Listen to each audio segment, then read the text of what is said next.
ہر ایک انسان کی قیامت اس وقت آ جاتی ہے جب وہ فوت ہو جاتا ہے. یہ چھوٹی قیامت ہوتی. بڑی قیامت کب آئے گی؟ اس سے پہلے کچھ نشانیاں ہوگی. سب سے پہلے یہ ہے کہ امام مہدی آئیں گے, دجال آئے گا, پھر اس کے بعد حضرت عیسیٰ علیہ السلام آئیں گے جو دجال کو قتل کریں گے, پھر اس کے بعد یاجوج ماجوج آئیں گے, پھر یاجوج ماجوج ختم ہوں گے, پھر عیسیٰ علیہ السلام کی وفات ہوگی, اور پھر اس کے بعد 10 اور نشانیاں سامنے آئیں گی. پھر اور کچھ نشانیاں ہوگی کہ جس میں سورج مشرق کی بجائے مغرب سے, ایسٹ کی بجائے ویسٹ سے نکلے گا.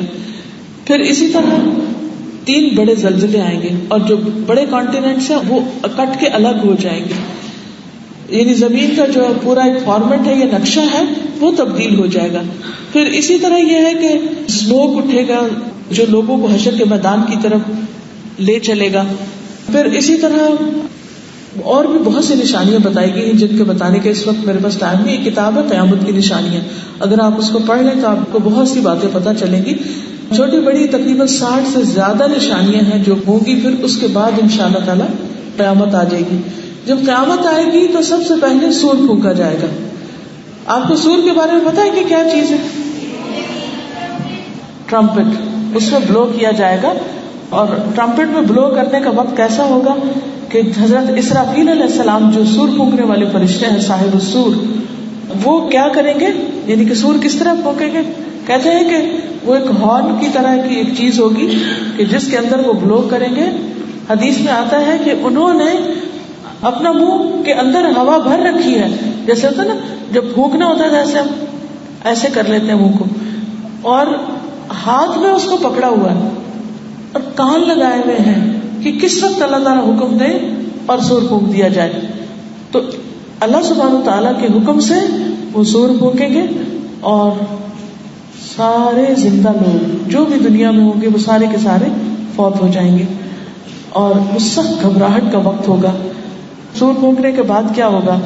صرف انسان نہیں بن جائیں گے بلکہ ساری مخلوق ختم ہو جائے گی.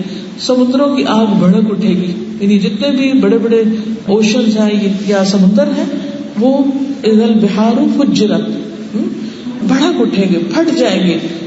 پھر اسی طرح جانور سارے اکٹھے کر دیے جائیں گے.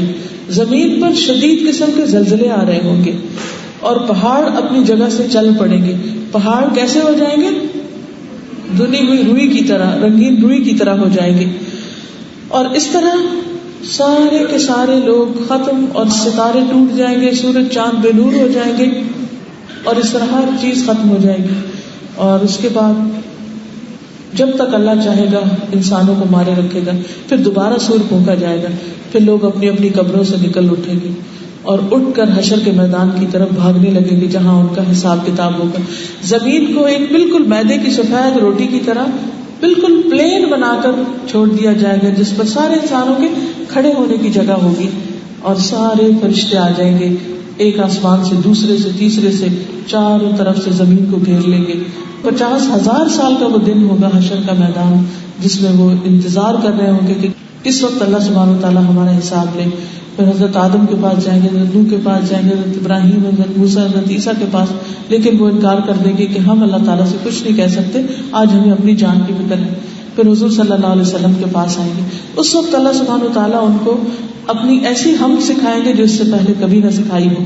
پھر وہ اللہ تعالیٰ کی تعریف کریں گے. اللہ سبحانہ وتعالیٰ فرمائیں گے کہ اب اٹھیں, مانگے, جو آپ مانگیں گے دیا جائے گا. تو آپ یہ ریکویسٹ کریں گے, شفاعت کریں گے کہ یا رب العالمین حساب شروع کیا جائے.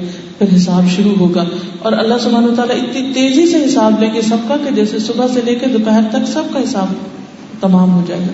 سب سے پہلا حساب جس کا ہوگا وہ علماء ہوں گے, یعنی جن کے پاس نالج ہے, ان کا حساب جلدی ہوگا, وہ جلدی فارغ ہو جائیں گے. اور جتنا جتنا آپ سیکھتے چلے جاتے ہیں اتنا اتنا آپ کا وہاں کھڑا ہونا کم ہوتا چلا جائے گا, اور آپ جلدی فارغ ہو جائیں گے. دنیا میں بھی آپ دیکھیں کہ جو لوگ بہت پڑھ لکھ جاتے ہیں پھر ان کے ساتھ VIP ٹریٹمنٹ ہوتی ہے, ان کے ہر کام جلدی ہو جاتے. اسی طرح جو لوگ دنیا میں نیک کام کریں گے آخرت میں ان کا حساب کتاب جلدی ہوگا.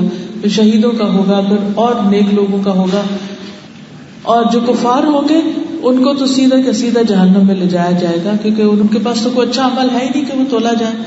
بہرحال پھر اس کے بعد جو جس چیز کو ڈیزرو کرتا ہوگا اس کے مطابق جنت میں جائے گا. حساب کے بعد لوگ نبی صلی اللہ علیہ وسلم کے پاس حوض کوثر پہ جائیں گے, اور وہاں پر پانی پیئیں گے کیونکہ اتنی سخت پیاس لگی ہوگی سب کو, سخت گرمی اور تھکاوٹ کا دن ہوگا, ہر کوئی اپنے اپنے پسینے میں ڈوبا ہوا ہوگا. وہاں سے فارغ ہو کر پھر پلسرات آئے گا. پلسرات پر جب جائیں گے تو امانت اور صلہ رحم بھی کھڑے ہوں گے اور بڑے بڑے اس کے اوپر کانٹے لگے ہوئے ہوں گے. کچھ لوگ آنکھ جھپکنے کی دیر سے گزر جائیں گے, کچھ لوگ بجلی کی رفتار سے گزریں گے, کچھ تیز ہوا کی طرح, کچھ اونٹ بھاگنے کی طرح, کچھ خود اپنے بھاگنے کی طرح, کچھ چل رہے ہوں گے, کچھ گھسٹ رہے ہوں گے. اور جو لوگ ان میں سے رشتہ داروں کے ساتھ تعلق کاٹ کے رکھتے ہیں اور امانت میں خیانت کرتے ہیں, اپنی ڈیوٹی پوری نہیں کرتے, اپنی ذمہ داریاں نہیں نبھاتے, ان کو وہ کانٹے جو ہے نا پکڑ کے جہنم میں پھینک دیں گے, وہ آگے نہیں جانے دیں گے, اور جب تک وہ سزا نہیں بھگت لیں گے وہاں سے نکلیں گے نہیں. بہرحال جب لوگ پلسرات پار کر کے چلے جائیں گے تو آگے پھر ایک کنترا آئے گا, ایک اور چھوٹا برج آئے گا. اس برج پر کھڑے ہوں گے اور وہاں پر یہ سب اب جنت میں جانے والے لوگ ہیں, لیکن ابھی بھی ان کا حساب چکایا جائے گا, حقوق العباد کا حساب ہوگا. آپس میں ایک دوسرے کے لین دین ہوں گے, اس کی نیکیاں اس کو دی جا رہی, اس کی اس کو. اب اگر دنیا میں کوئی کسی کی غیبت کرتا ہے تو بے شک بہت نیک انسان اور اس کے پاس پہاڑوں برابر نیکیاں, لیکن جس کی غیبت کی اس کو اپنی نیکی دینی پڑے گی, اللہ یہ کہ وہ معاف کر دے. بہرحال وہ معافی تلافی ہوگی, پھر ایسا ایسا پھر جنت کی طرف نکلیں گے, سب کے دل دھو دیے جائیں گے, سب آپس میں بھائی بھائی بن جائیں گے. پھر نبی صلی اللہ علیہ وسلم سب سے پہلے انسان ہوں گے کہ جو جنت کا دروازہ کھٹکھٹائیں گے, اور پھر جنت کا داروغہ کہے گا کہ ہاں مجھے حکم دیا گیا تھا کہ آپ سے پہلے کسی کے لیے دروازہ نہ کھولے. پھر دروازہ کھلے گا, پھر سب لوگ جنت میں داخل ہو جائیں گے اور ہمیشہ ہمیشہ کے لیے وہاں رہنے لگیں گے. اور اسی طرح جو برے لوگ ہوں گے ان کو جہنم میں پھینک دیا جائے گا. جہنم کے 7 دروازے ہیں اور جنت کے 8 دروازے ہیں. کچھ لوگوں کو جنت کے ہر دروازے سے آواز آئے گی, اور کچھ لوگ ایسے ہوں گے کہ جن کو جہنم میں ان کے اعمال کے مطابق ان کے دروازے سے گزار کر اس لیول پر ان کو بھیج دیا جائے گا. تو پیاری بیٹیوں, پیاری بہنوں, یہ ہے وہ دن جو ہم سب پر آنا ہے, جس سے ہم بھاگ سکتے نہیں. اس کی تیاری ہمیں آج کرنی چاہیے. جو کچھ ہم کر رہے ہیں ہر کام کوالٹی کا کرنا چاہیے, اور اللہ سبحانہ تعالیٰ کو خوش کرنے کے لیے کرنا چاہیے. چاہے ہم کتنا بھی تھک جائیں, چاہے لوگ کچھ بھی اپریشیٹ نہ کریں, کوئی بھی ہمیں فائدہ نہ ہو, لیکن پھر بھی ہمیں اپنی آخرت کی فکر کرنی چاہیے. اور اس کے لیے سب سے پہلی چیز جس کا حساب ہوگا وہ نماز ہوگی. اپنی نمازوں کی پابندی اور اس کو پوری اچھی طرح سیکھ کے, وضو کیسے کرتے ہیں, نماز کی شرائط کیا ہے, کن چیزوں سے نماز نہیں ہوتی, ان سب چیزوں کو اچھی طرح سیکھ لیں.